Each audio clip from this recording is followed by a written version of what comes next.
সবাই সুন্দর করে গুছাই লও পাতাগুলো ছাড়াই লইবা। এরা হচ্ছে বিডি ক্লিনের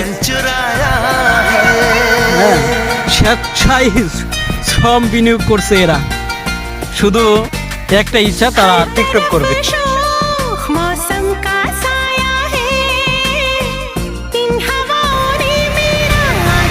আচ্ছা ভাইয়া, হ্যাঁ ভাই, এই যে এখানে আমরা দেখতে পাচ্ছি অনেক জনগণ, এরা সবাই মিলে কাজ করতেছে। এই লোকগুলো কি আপনার লোক? ভাই আমার লোক না, মূলত এরা টিকটকের ভক্ত লোক। হ্যাঁ। এরা সবাই টিকটক করবে করে আসা। আসলে বর্তমান সময়ে টিকটক খুব জনপ্রিয়। হ্যাঁ। কিন্তু এই সুযোগে আমি একটু কাজ করাই নিচ্ছি। এখানে ধান ক্ষেত ছিল, মানে গরু ছাগল না, নেট দেওয়া হয়েছে।